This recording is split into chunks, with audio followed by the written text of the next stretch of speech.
வணக்கம்.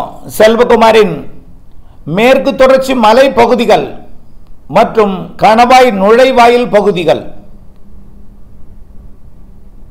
கேரளா அணைகள் நீர்பிடிப்பு பகுதிகள், கர்நாடகா கேரளாவின் காவிரி நீர்பிடிப்பு பகுதிகள், நீலகிரி, வால்பாறை, தேனி, கன்னியாகுமரி, குற்றாலம் மற்றும் பல்வேறு அருவி பகுதிகள், கேரளாவின் சுற்றுலாத்தல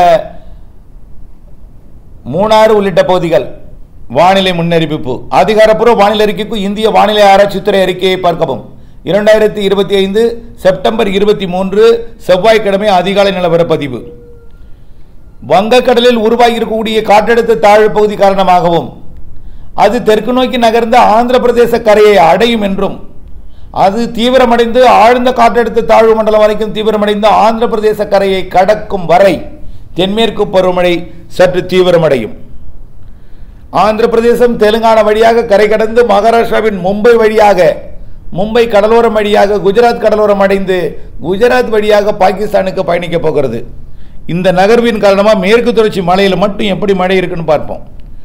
ஏற்கனவே கேரளாவில் மழைப்பிடிப்பு தொடங்கிவிட்டது. அதாவது மங்களூரு, உடுப்பி, கண்ணூர், கோழிக்கோடு மற்றும் இந்த பகுதிகளிலையும் கொச்சி, கொல்லம் உள்ளிட்ட பகுதிகளிலும் மழை பொழிவு தொடங்கியிருக்கு. கொச்சி, கொல்லத்தை காட்டிலும் கோழிக்கோடு, கண்ணூர், மங்களூர் உள்ளிட்ட பகுதிகளுக்கு கனமழை பிடிப்பு கொடுக்க தொடங்கியிருக்கு. இந்த நிலையில் மெல்ல படிப்படியாக மழை பொழிவு காவிரி நீர்பிடிப்பு பகுதிகளில் தீவிரமடையும். ரொம்ப பெரிய வெள்ளப்பெருக்கெல்லாம் கிடையாது, இல்லாத மழைப்பொழிவு தொடங்கி இருக்கிறது, தீவிரமடைய இருக்கிறது.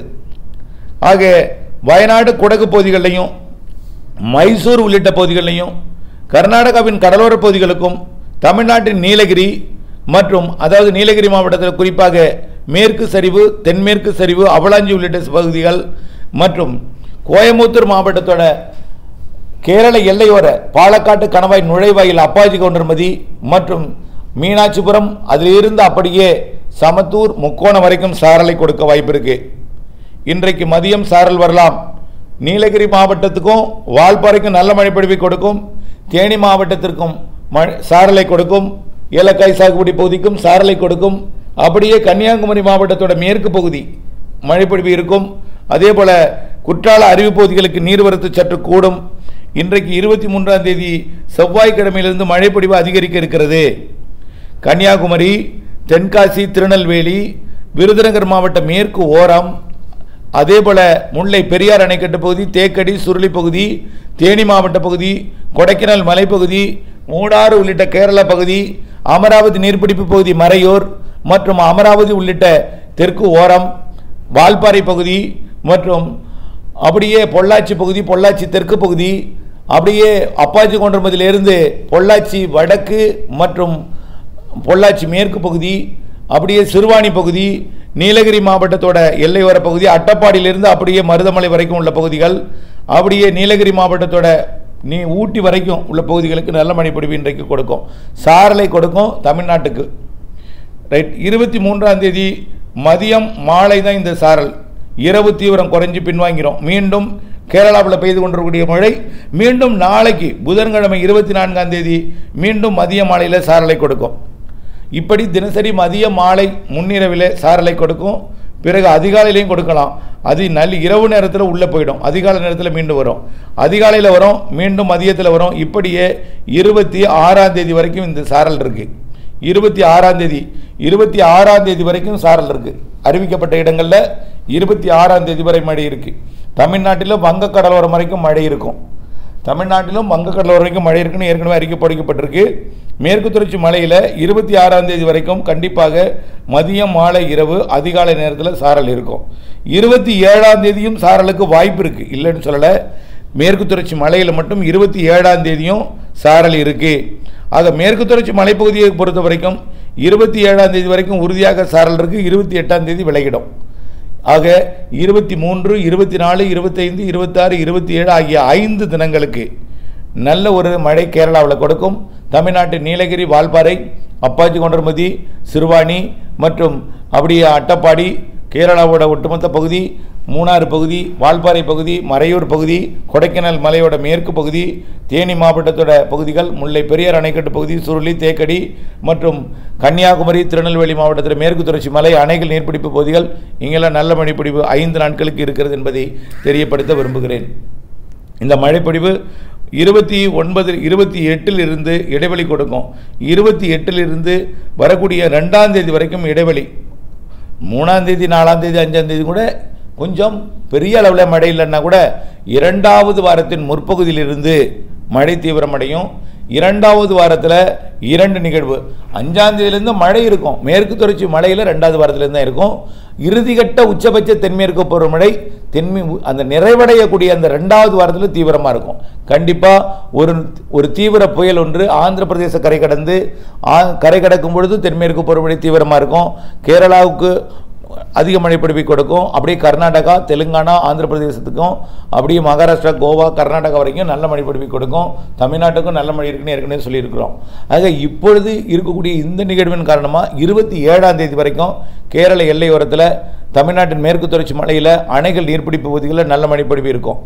ஆனால் இந்த மழைப்பொழிவு இருக்கிற காரணத்தினால தான் காற்று பகுதிக்கு மழை இல்லாமல் போகுது. காற்று பகுதிக்கு காற்று மட்டும் வரும், சாரல் வரும். சாரல்னு என்ன? குளிர்ந்த சாரல், குளிர்ந்த காற்று, வெயில் இல்லாத ஒரு நிலை. வெயில் இருந்தாலும் அது மேகமூட்டத்துடன் கூடிய ஒரு வெளிச்சத்தை கொடுக்கக்கூடிய ஒரு வானிலை எல்லாம் மேற்கு மாவட்டங்களில் இருக்கும். அப்படியே ஒரு குளிர்ந்த காற்று மட்டுமே இருக்கும். ஆனால் முக்கோணம் வரைக்கும் அவ்வப்பொழுது சாரல் இருக்கும். பெரும்பாலும் குளிர்ந்த காற்றுக்கு தான் அதிக நேரம் வாய்ப்பு இருக்குது. பொள்ளாச்சிக்கும் சாரல் இருக்கும். பெரும்பாலான நேரம் குளிர்ந்த காற்று இப்படி இருக்கும். கிழக்கிலிருந்து பார்த்தீங்கன்னா மேற்கே கேரள பகுதியில் கருமையான மேகங்கள், கடும் திரண்டு மழைப்பொழிவை கேரளாவில் வலுவாக கொடுத்து கொண்டிருக்கோம். இதுதான் இப்பொழுதைக்கு 27ஆம் தேதி வரைக்கும் வானிலை ஆய்வறிக்கை. வானிலோடு இணைந்திருந்து வானிலிருந்து விவசாயம் செய்திடுங்க. மேலும் மேற்கு தொடர்ச்சி மலைக்கு வடகிழக்கு பருவமழை குறித்த சந்தேகம் இருந்துகிட்டே இருக்குது. தயவுசெய்து குழப்பிக்கொள்ள வேண்டவே வேண்டாம். உங்களுக்கு இப்பொழுதைக்கு பல்வேறு இடையூறுகள், அதாவது பக்க விளைவுகளை ஏற்படுத்தக்கூடிய பல்வேறு தகவல்கள் உங்களை குழப்பத்தை ஏற்படுத்தி கொண்டிருக்கு. பொறுத்திருந்து பாருங்கள். கடந்த 2 ஆண்டுகளுக்கு முன்பு தென் மாவட்டங்களுக்கு பாதிக்கும் மழைன்னு சொல்லிகிட்டே இருந்தோம். திருநெல்வேலி, தூத்துக்குடிக்கெல்லாம் 100 சென்டிமீட்டர் மழை பெஞ்சிச்சு. நல்லா புரிஞ்சுங்க. 100 வரலாறு படைக்கக்கூடிய மழை. வெள்ளப்பெருக்கெல்லாம் கடுமையாக இருந்துச்சு. அப்படிப்பட்ட மழையெல்லாம் கொடுத்தது.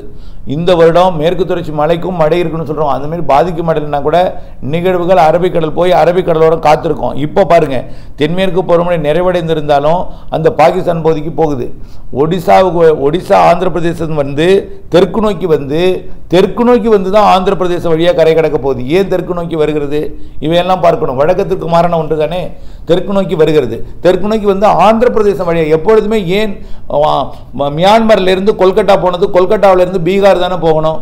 ஏன் பீகார் போகாமல் எதுக்காக ஒடிசா கடலோர வழியாக ஆந்திர பிரதேசம் விசாகப்பட்டினம் வருது? நம்ம ஆந்திர பிரதேசம் வழியாக கடக்கணும்னு சொல்லியிருக்கிறோம். நல்லா புரிஞ்சுக்கிங்க. ஆகவே தெலுங்கானா வழியாக மகாராஷ்டிரா போய் தான் அது குஜராத் போக போகுது. இப்போ ஏன் அரபிக்கடல் வரும்போது கராச்சி வரைக்கும் போகும், போய் கடலில் மழை பொழிவை கொடுக்கும். ஆகவே இவையெல்லாம் அரபிக்கடலுக்கு போகும். வெப்பநிலை குறைஞ்சதுனால அங்கே போகாமல் இல்லை, அங்கே போய் அங்கே கடலோரத்திலிருந்து செயலிழந்து மழைப்பொழிவை படுத்துக்கொண்டு கொடுக்கும்னு தான் சொல்லிட்டு இருக்கோம். அதனால் அரபிக்கடலுக்கு நிகழ்வு போகும், மழைப்பொழிவை கொடுக்கும். தயவுசெய்து வடகிழக்கு பருவமழை பொய்த்து விடுமோ என்கின்ற கவலை வேண்டாம். தயவுசெய்து உங்களை இருகரம் கூப்பி கேட்டுக்கொள்கிறேன், குழப்பிக்கொள்ள வேண்டாம். பொறுமை மட்டும் அவசியம். கடந்த ஆண்டு ஒரு நிகழ்வு, திருவண்ணாமலை வந்த நிகழ்வு நீலகிரி வர வேண்டும். நீலகிரி வராமல் பாலக்காட்டு கணவாய் வராமல் நீலகிரிக்கு வடக்கு புறமாக மைசூர் வழியாக போனது. அதனால் அந்த பிரச்சனை. ஊத்தங்கரையில் கொட்டிய மழை ஏன் அது வந்து ஈரோடு மாவட்டத்து வரைக்கும் வந்து கொடுக்க வேண்டிய மழை அது சில பிரச்சனைகள் காரணமாக விலகி போனது.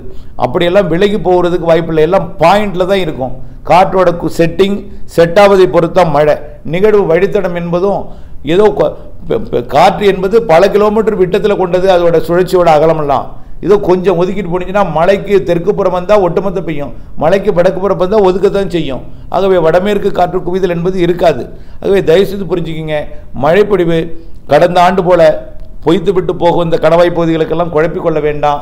மழை ஏற்கனவே பொள்ளாச்சி தென்னை மரங்கள்லாம் தலைகீழ தொங்கிய ஆண்டுகள்லாம் பல உண்டு. தென்னையெல்லாம் விற்க வேண்டாம், மழைப்பொழிவு நிறைய இருக்குன்னு சொல்லி தான் மனதை தேற்றி கொண்டு வந்து தான் விற்பனை செய்யாமல் இப்பொழுது லேண்ட் வேல்யூ, தென்னை தோட்ட வேல்யூ எல்லாம் கூடியிருக்கு. அப்போ இதெல்லாம் நாம் ஏற்கனவே பல ஆண்டுகளாக இப்போ நாம் வானிலை சொல்லலை. 91லேருந்து 32 33 வருஷமாக சொல்லிக் கொண்டிருக்கிற வானிலை அறிக்கை நேரடியாக கேட்டவர்களுக்கு கூர்ந்தறிந்து உண்மை புரிந்தவர்களுக்கு தான் தெரியும். தயவுசெய்து குழப்பிக் கொள்ளாமல் பொறுமையுடன் இருக்க அன்போடு கேட்டுக்கொள்கிறேன். மழை இருக்கு காற்று பகுதிக்கு தாராபுரம் உள்ளிட்ட பகுதிகளுக்கும் பழனி உள்ளிட்ட பகுதிகளுக்கும் கரூர் மாவட்ட தெற்கு பகுதிக்கும் கணவாய் பகுதிகளுக்கும் மழை இருக்கு. அதே போல கயத்தார் உள்ள பகுதிகள் தென் மாவட்ட தூத்துக்குடி உள்ள பகுதிகளுக்கெல்லாம் மழை இருக்கு. தென்மேற்கு பருவமழை தென் மாவட்டங்களுக்கு இருக்கு. மேற்கு தொடர்ச்சி மலைக்கு நிறைய இருக்கு.